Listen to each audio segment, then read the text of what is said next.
नमस्कार, बहुत स्वागत है आप सभी का। मैं हूं आपके साथ नैना यादव, लेकर हाजिर हूं 3 बजे की 3 बड़ी खबरें। और 3 बजे की 3 बड़ी खबरें कौन सी हैं वो आपको बता देते हैं। आज हम बात करेंगे सबसे पहले मिडिल ईस्ट की। इजराइल और ईरान, अमेरिका ईरान के खिलाफ किस तरह से ताबड़तोड़ हमले कर रहे हैं। वहीं ईरान की तरफ से पलटवार किया जा रहा है। ऐसे में सवाल उठने लगे, क्या परमाणु युद्ध का आगाज हो गया है। वहीं दूसरी तरफ खबर है कि दुबई से जिस तरीके से ईरान दुबई पर एक के बाद एक धमाके कर रहा है, उससे ये लगने लगा है कि दुबई को खंडहर बनते बहुत ज्यादा वक्त नहीं लगेगा।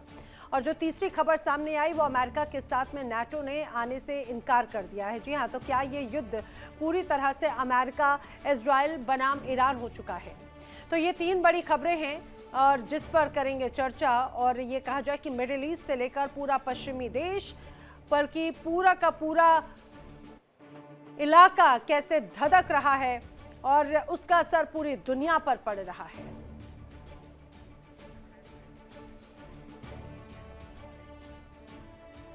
पश्चिमी एशिया में तनाव चरम पर है। अमेरिका और इजराइल मिलकर ईरान पर हवाई हमले कर रखे हैं। ईरान ने भी पलटवार किया। तीसरे दिन भी ईरान की राजधानी तेहरान समेत पश्चिमी एशिया में कई हिस्सों में धमाके हुए। हालात लगातार चिंताजनक बने हुए हैं। आपको ये भी बताते चले कि जिस रूप में यहाँ पर हालात हैं वो अभी फिलहाल थमते हुए नजर नहीं आते, क्योंकि इस युद्ध का है आज चौथा दिन। 28 फरवरी से जिस रूप में यहाँ पर तनाव शुरू हुआ, जिस रूप में बड़े हमले एक तरह से शुरू किए गए, उस हमले के बाद में तीसरे दिन भी कोई राहत नहीं थी। चौथे दिन भी उम्मीद जरूर नजर आई, लेकिन ऐसा लगता है कि उम्मीद करना भी पूरी तरह से बेईमानी ही है। लेकिन इसी बीच जो तमाम ऐसी अलग अलग खबरें सामने आई, पश्चिमी एशिया में तनाव जिस रूप में नजर आया, अब जानकारी यह है कि अमेरिकी सेंट्रल कमांड ने B-1 बॉम्बर विमानों ने ईरान के अंदर गहराई तक जाकर सैन्य ठिकानों पर हमले किए। सोशल मीडिया पोस्ट में कहा गया कि इन हमलों का उद्देश्य ईरान की बैलिस्टिक मिसाइली क्षमताओं को कमजोर करना था। सेंट्रल कमांड ने यह भी कहा कि कार्रवाई राष्ट्रपति ट्रंप के निर्देशों के तहत की गई। अमेरिकी प्रशासन का यह भी कहना है कि जिस रूप में अभी हालात हैं, फिलहाल वो थमते हुए नजर नहीं आएंगे। इसी बीच एक बड़ी खबर जान लीजिए। बड़ी खबर क्या है? बड़ी खबर, अमेरिका ने तेहरान पर दरअसल हमला किया है। यूएस ने मिलिट्री बेस को निशाना बनाया है। अमेरिकी एयरफोर्स ने दरअसल वीडियो जारी किया और खतरे को कम करने के लिए हमला किया गया, ये यूएस की तरफ से कहा गया है। अमेरिका ने एक बार फिर से ईरान पर बरसना जारी रखा, तेहरान पर हमला किया है, मिलिट्री बेस को निशाना बनाया है। ईरान में तेहरान में अमेरिकी एयरफोर्स ने बाकायदा उसका वीडियो जारी किया, वो वीडियो भी हम आपको दिखाएंगे। लेकिन जिस तरह से अभी फिलहाल जानकारी सामने आ रही है, तेहरान में अभी भी हालात बहुत ज्यादा सुधरते हुए नजर नहीं आते।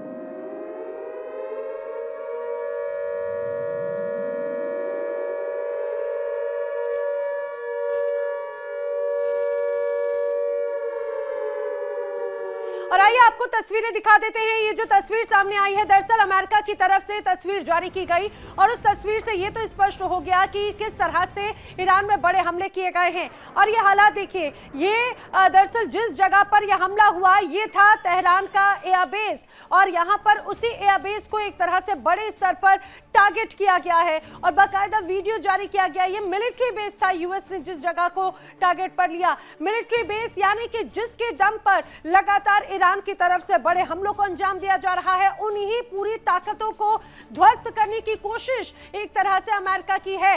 और यही वजह है कि चाहे बात इनकी मिसाइलें हो या ड्रोन की ताकत, वो लगातार उसे कमजोर करने की कोशिश की जा रही है।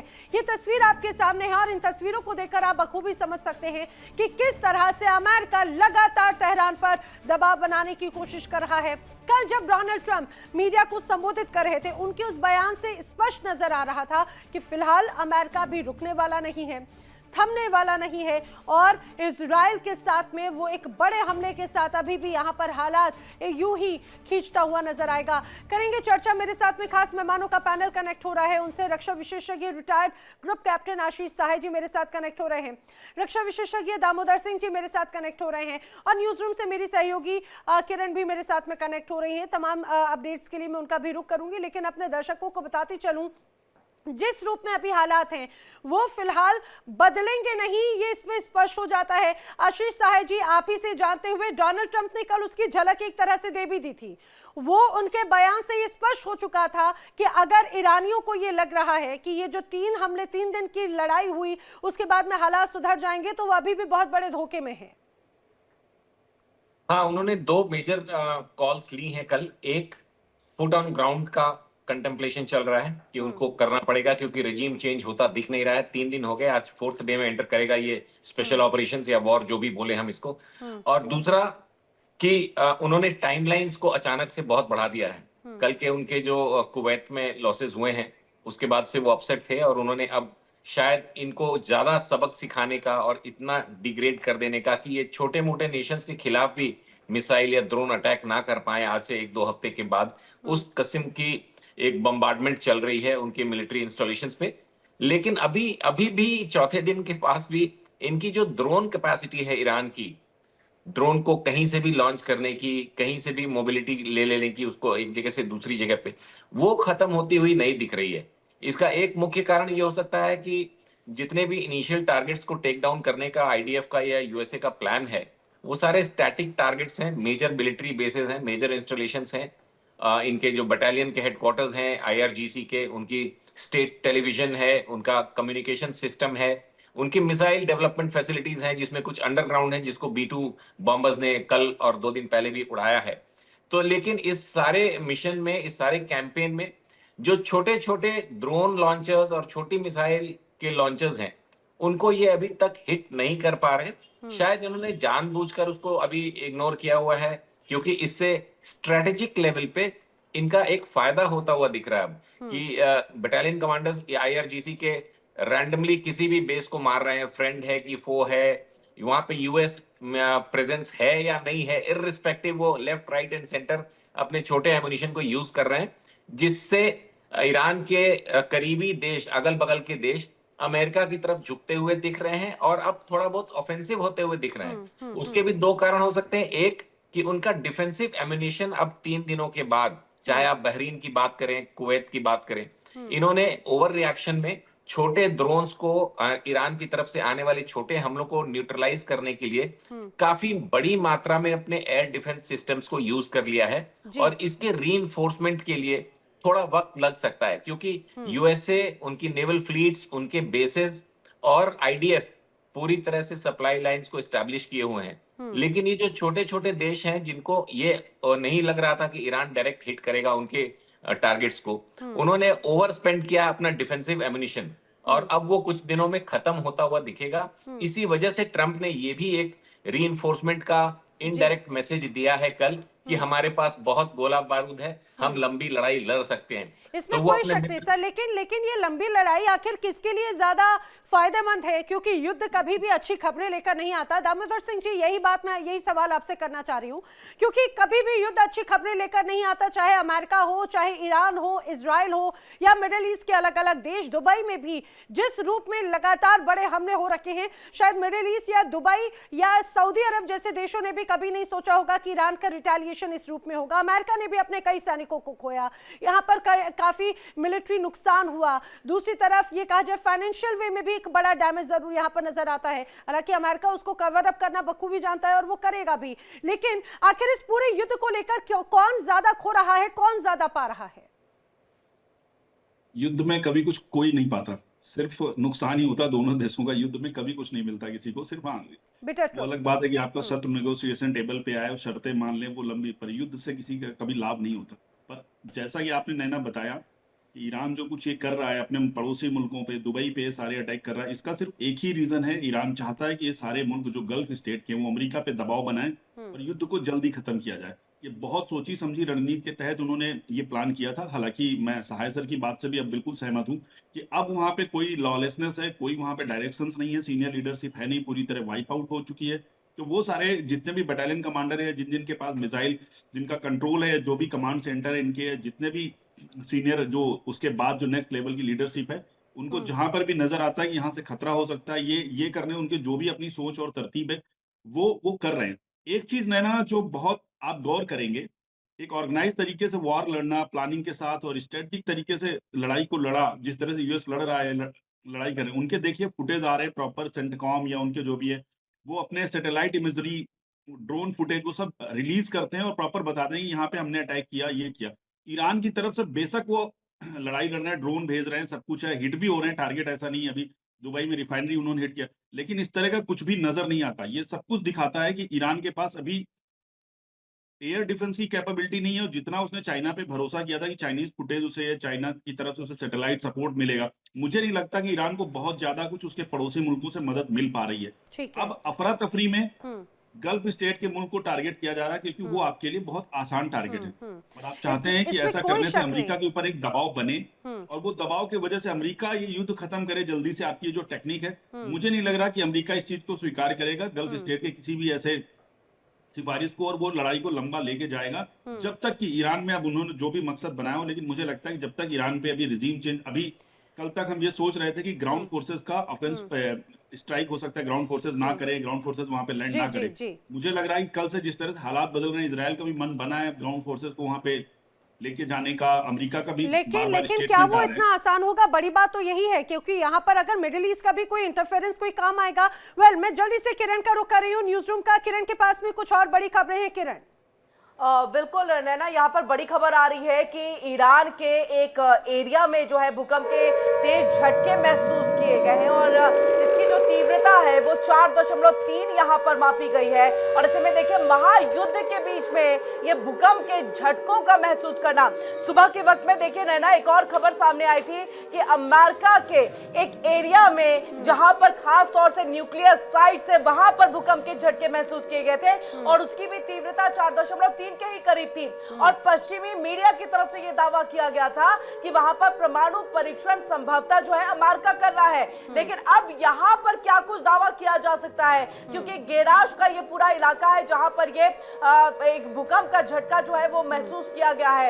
ये यूएस जियोलॉजिकल की अगर हम बात करें, उनका ये दावा जो है यहाँ पर, तो यूएस जियोलॉजिकल की अगर हम बात करें, तो क्या यहाँ पर यूएस की तरफ से ये कहना होगा कि एक तरह से ईरान भी परमाणु परीक्षण जो है वो कर रहा है? ये संभवतः चीजें हो सकती है। और क्योंकि अभी किरण जिस तरह से अभी हालात हैं उसको लेकर तो वाकई में ऐसा लगता भी है, क्योंकि हमने देखा था कि जिस रूप में पहले भी कंपन धरती में महसूस की गई थी, तो उसी को लेकर एक बड़ा खतरा दर्शाया गया था, ये जताया गया था कि कहीं ऐसा तो नहीं कि तनावपूर्ण माहौल के बीच में उसी बात की आशंका और डर है कि कहीं ईरान ऐसे ही कोई परमाणु परीक्षण तो नहीं कर रहा। जी बिल्कुल बिल्कुल नैना, आपने सही कहा है, क्योंकि उस वक्त में भी यही लग रहा था। और जब देखिए, अफगानिस्तान में भी हमने कई बार देखा भूकंप के झटके महसूस किए गए थे। ये संभवतः इस युद्ध से पहले की बात हम कर रहे हैं, पाकिस्तान पे भी हमला करने से पहले अफगानिस्तान का हम जिक्र यहाँ पर कर रहे हैं, उस वक्त में किया गया था। और ये अंदेशा उस वक्त में जो है एक्सपर्ट्स भी लगा रहे थे कि संभवतः परमाणु परीक्षण जो है कई जगहों पर जो है वो किया जा रहा है। और यही वजह है कि अमेरिका में सुबह में जब ये 4.3 की भूकंप की तीव्रता होती है, तो उस वक्त में ये अंदेशा लगता है। और वही चीज ईरान के गेराश इलाके में भी देखने को मिल रहा है। बिल्कुल वही बात है, और इस पर मैं एक्सपर्ट्स की राय लूं, लेकिन उसके पहले ईरान के खिलाफ अमेरिका और इजरायल हमले का चौथा दिन है, समझ लीजिए। इजरायल और अमेरिकी सेनाओं ने ईरान के कई अहम ठिकानों पर मिसाइलें दागी और उसे खंडहर बनाने की कोशिश की। हालांकि ईरान लगातार जवाबी हमले कर रहा है और उसमें भी पीछे नजर नहीं आता। उसने गल्फ देशों में अमेरिकी सैन्य ठिकानों को बर्बाद करने में कोई कोर कसर नहीं छोड़ी, और इसका प्रमाण अब दुबई से लगातार सामने आ रहा है, जिस पर एक के बाद एक कई अटैक से ये कहा जाए कि उजाड़ने की उसे कोशिश की गई है। खामनेई की सेना यानी IRGC पिछले कई दिनों से लगातार दुबई में टारगेट कर रही है, अमेरिकी सैन्य ठिकानों को निशाना बना रही है। जहां तक कि अगर दुनिया की बात की जाए तो सबसे ऊंची इमारत है बुर्ज खलीफा, उसके पास में भी हमला किया गया, और हमला करने की जो कोशिश थी वो एक बड़ा मैसेज देने की कोशिश थी। आप ये समझिए कि जो पूरी जंग है फिलहाल ये थमती हुई नजर नहीं आती, और लगातार जैसा बताया कि अमेरिका दावा कर रहा है कि अब तक ईरान में लगभग 750 लोगों की मौत हो चुकी है, जिसमें 176 से ज्यादा मासूम बच्चे हैं। ईरान भी ये दावा कर रहा है कि अमेरिकी सैन्य ठिकानों पर हमले वो यूं ही जारी रखने वाला है, इसमें कोई शक नहीं। इसी बीच एक और बड़ी खबर, इजरायल ने ईरान एयर डिफेंस सिस्टम पर भी बड़ा हमला करते हुए उसे तबाह करने का दावा किया है। ईरान का लॉन्चर, मिसाइल और रडार सिस्टम पूरी तरह से तबाह हो चुका है। IDF ने दरअसल बाकायदा एक वीडियो जारी किया और इस हमले की पुष्टि की। इजरायली सेना को दरअसल निशाना बना रहे थे, ये बात कही गई थी। आइए एक बार फिर से आपको तस्वीरें हम दिखा देते हैं। तस्वीरें देखिए, ये ड्रोन की तस्वीरें हैं, और आप धीरे धीरे देखेंगे कि यहाँ पर जोरदार धमाका होता है। ये ड्रोन इमेज है, किस रूप से यहाँ पर टारगेट किया गया। बताया जा रहा है कि सैन्य ठिकाना था और इसी जगह को निशाना बनाया गया। एयर डिफेंस सिस्टम तबाह किया है इजराइल ने। ईरान का एयर डिफेंस सिस्टम अपने आप में बड़ा घातक, बड़ा मजबूत माना जाता है। इसी बात को लेकर सहाय सर दो बातें जरूर बताइएगा। एक तरफ ईरान का अपना एयर डिफेंस सिस्टम बहुत मजबूत माना जाता रहा, और दूसरी तरफ यहाँ पर जो भूकंप की कंपन महसूस की गई वो वाकई में कोई जियोलॉजिकल घटना है, या फिर ये कहा जाए जो मिसाइल परीक्षण, परमाणु परीक्षण, जो अलग अलग कयास लगाए जा रहे हैं, उसका अंदेशा है? नैना, दोनों ही बहुत इंपॉर्टेंट सवाल पूछे हैं आपने, एक एक करके दोनों का आंसर देता हूं। ये जो एयर डिफेंस सिस्टम इन्होंने डिस्ट्रॉय किया है, ये छोटे स्केल का दिख रहा है इस वीडियो के थ्रू। एयर डिफेंस सिस्टम 28 फरवरी से नॉन फंक्शनल है। 28 फरवरी के अटैक से आधे घंटे पहले या करीब 1 घंटे पहले से ईरान के जितने भी एयर डिफेंस रेडार्स हैं, सरफेस टू एयर मिसाइल्स हैं, सैम्स हैं, छोटे लेवल के जो सिस्टम्स हैं, वो 28 फरवरी के हमले से पहले ही वर्चुअली उनको बंद कर रखा है यूनाइटेड स्टेट्स ने। उनका एयर डिफेंस अभी नॉन एग्जिस्टेंट है। कई एरियल अटैक्स हो चुके हैं, इंक्लूडिंग बड़े जहाजों के साथ, B-2 बॉम्बर्स के साथ। इन एसेट्स को अमेरिका बिना रिस्क लिए अंदर जाकर बम्बार्डमेंट करके वापस आया है, क्योंकि ये बड़े जहाज स्टैंड ऑफ अटैक नहीं कर पाते हैं कि ईरान के बाहर से ही उन्होंने बॉम्ब्स लॉन्च कर दिए। तो सर क्या ये ईरान की इतनी कमजोर एक तरह से तैयारी रही है? एयर डिफेंस सिस्टम वर्क कैसे करता है और कैसे फेल हो चुका था? एयर डिफेंस सिस्टम दो तरह से काम करता है। एक जो कन्वेंशनल एयर डिफेंस सिस्टम्स है, उसमें छोटी आर्टिलरीज, एक गन्स बोलते हैं, ग्राउंड टू एयर छोटी मिसाइल्स होती हैं जो किसी भी इनकमिंग हॉस्टाइल टारगेट को एंगेज करती हैं। वो बहुत ही कन्वेंशनल तरीका है। दूसरा है इलेक्ट्रॉनिक स्पेक्ट्रम में, जब सैटेलाइट की हेल्प से आप दूर से डिटेक्ट कर लेते हैं, और मल्टी लेयर्ड सिस्टम्स होते हैं। पहले आप आइडेंटिफाई करते हैं टारगेट्स को, फिर उसको असाइन करते हैं किसी किलर बैराज को, और फिर उनको लॉन्च करके उस टारगेट को टेक डाउन करते हैं। तो ये अभी तक ईरान ने किसी भी एरियल असॉल्ट पिछले 4 दिनों में, 3.5 दिनों में अभी तक नहीं किया है। बल्कि उन्होंने कुवैत में पेट्रियट्स ने अपने फ्रेंडली फायर में F-15 को मार दिया। लेकिन ईरान का एयर डिफेंस इस समय एब्सोल्युटली नॉन फंक्शनल दिख रहा है, और इसीलिए उनकी जो ये कारपेट बॉम्बिंग हो रही है बड़े बड़े जहाजों से, बड़े बड़े पैकेजेस, 50, 60, 100 जहाज उनके ऊपर जाके कारपेट बॉम्बिंग कर रहे हैं। और बहुत ही मेथोडिकल तरीके से पहले उन्होंने लीडरशिप को टेक डाउन किया, उसके बाद उन्होंने कमांड कंट्रोल सिस्टम्स को और कम्युनिकेशन सिस्टम्स को उड़ाया है 2 दिन, और आज वो एयर डिफेंस की जो स्मॉल यूनिट्स हैं, इसका मतलब कि आने वाले समय में थोड़ा और मेजर एयर अटैक होगा ईरान के मेजर टारगेट्स पे, जहां इनको सस्पिशन है कि IRGC रीग्रुप करके फिर से एक कंट्रोल लेने की कोशिश करेगा, वॉर को एस्केलेट करने की कोशिश करेगा। इसमें कोई शक नहीं सर, लेकिन बात तो यही कि अमेरिका जिस रूप में ताकत रखता है, ईरान उसके आगे ये कहा जाए बहुत कमजोर है, इसमें कोई शक नहीं है। उसकी ताकत के आगे, खासतौर से मिलिट्री ताकत हो या बाकी तमाम हर रूप में अगर उसको देखा जाए, तो अभी भी क्या ये वॉर इतना लंबा खींचना ये भी किसी स्ट्रैटेजी का हिस्सा है क्या? जब तक फुट ऑन ग्राउंड नहीं होगा तब तक वो छिटपुट हमले करते रहेंगे ईरान से, और जब तक ये हमले होते रहेंगे हमारे नजर में ये युद्ध जारी रहेगा। जो सुबह से कई दूसरे चैनल्स पे चर्चा हो रही थी कि विश्व युद्ध, ये रीजनल युद्ध हो रहा है। सॉरी, हाँ, कुछ कह रही थी? नहीं, मैं इसी पर ही एक जवाब दामोदर सिंह जी का भी लेना चाह रही थी। जी दामोदर जी, ये खींचना भी, अगर युद्ध खींचना भी कोई स्ट्रैटेजी है क्या? मैं आलोक सर की बात को ही आगे बढ़ाऊंगा कि विश्व युद्ध तो नहीं होने वाला, जहां तक ऐसी संभावनाएं दिखती नहीं। ऐसी मूर्खता तो यूएस, इस हद तक यूएस भी नहीं जाने देगा, क्योंकि ऐसा कुछ होना सब पूरे विश्व के लिए और मानवता के लिए नुकसानदायक होगा। लेकिन जो छोटे, ये आप एयर डिफेंस सिस्टम में जो बात कर रहे थे, ईरान के पास अभी बावर 373 है, S-300 है, जो कि रशिया का कॉपी कैट है। मेन बात है एयर डिफेंस सिस्टम नहीं है, मेन बात है आपके लोग कितना ट्रेंड है, कितना मोटिवेटेड है। हमारे पास भी S-300, 400 दोनों सिस्टम थे, हमने बड़े आसानी के साथ पाकिस्तान का अटैक ऑपरेशन सिंदूर में नेस्ता नाबूद किया। और बात है आपके लोगों का मोटिवेशन और ट्रेनिंग, वो कितनी है। ईरान जो लड़ाई लड़ रहा है, क्या लोग उसके उतने मोटिवेटेड है? जिस तरह से वहां पे लॉलेसनेस की स्थिति है, जिस तरह से वहां लीडरशिप फेल्योर चल रहा है, और जिस तरह से वो कुछ भी कहीं पर कुछ नजर आता अटैक किए जा रहे हैं, मुझे नहीं लगता कि ईरान अगले 1 वीक से ज्यादा सस्टेन कर पाएगा। और उसके बाद हो सकता है यूएस की रणनीति हो, या इजराइल, या पड़ोसी जितने भी अभी जो ये मुल्क गल्फ स्टेट शांत बैठे, इनकी सेना या इनकी इन्फेंट्री असॉल्ट या आर्मर्ड असॉल्ट भी ईरान के ऊपर लॉन्च किया जा सकता है, अगर इनकी रिजीम चेंज या लीडरशिप चेंज का ऑब्जेक्टिव अचीव होता नहीं दिख रहा। और थोड़ा सा भी आगे ट्रंप ने दुस्साहस, या उसे दुस्साहस ही कहेंगे अगर वो करते हैं, तो बहुत बड़ा आश्चर्य नहीं होगा कि इन देशों की सेनाएं और यूएस और इजराइल की सेनाएं मिलकर ग्राउंड असॉल्ट भी ईरान के ऊपर लॉन्च कर दें। इस समय जो स्थिति है ईरान की, वो सबसे मुफीद है यूएस के लिए, और इसराइल के लिए, क्योंकि युद्ध की जो क्षमताएं होती हैं वो आपके हमले से बहुत ज्यादा परखी नहीं, क्योंकि आपके पास मिसाइल है, ग्रिड रेफरेंसेस हैं, आज के जमाने में बहुत आसान है निकालना, कोई भी मूवमेंट ट्रैक करना, आप उस पर अटैक तो कर सकते हैं, लेकिन जब आप अपनी धरती की रक्षा करते हैं एयर डिफेंस सिस्टम से या जो भी आपके पास डिफेंस सिस्टम है, वो मायने रखता है, उसकी लोग गणना भी करते हैं और उस पर आपकी तारीफ भी करते हैं। यहाँ पर ईरान पूरी तरह से फेल हुआ है एयर डिफेंस सिस्टम में। हाँ, ये लेकिन बहुत बड़ा वही बात है, जो खासतौर शौक से है। अगर आर्मी ऑप्शंस की बात करें, अमेरिका की तरफ से शायद कल डोनाल्ड ट्रंप ये स्पष्ट भी कर चुके हैं कि फिलहाल वो ऑन ग्राउंड अपनी आर्मी को नहीं उतारने वाले हैं, लेकिन हाँ इसका मतलब ये नहीं कि तमाम संभावनाएं या मिडिल ईस्ट के जो तमाम सहयोगी हैं उनकी तरफ से ऐसा कोई ऑपरेशन को अंजाम ना दिया जाए। वेल, आने वाले वक्त में क्या होगा ये देखने वाली बात है। आप दोनों मेरे साथ इस चर्चा में शामिल हुए, आप दोनों का बहुत बहुत धन्यवाद। लेकिन आप ये मान के चलिए, जिस रूप में ताबड़तोड़ हमले अभी भी जारी हैं, ईरान लगातार धधक रहा है, लेकिन वो झुकने को तैयार नहीं, घुटने नहीं टेकेगा, और ये उसके रवैये से साफ तौर से नजर आता है। देखिए इंडिया डेली 24/7 अब आपकी स्मार्ट टीवी पर। इंडिया डेली मौजूद है सभी डिजिटल प्लेटफॉर्म पर लाइव और लगातार। इंडिया डेली 24/7 हर दिन राष्ट्र को समर्पित।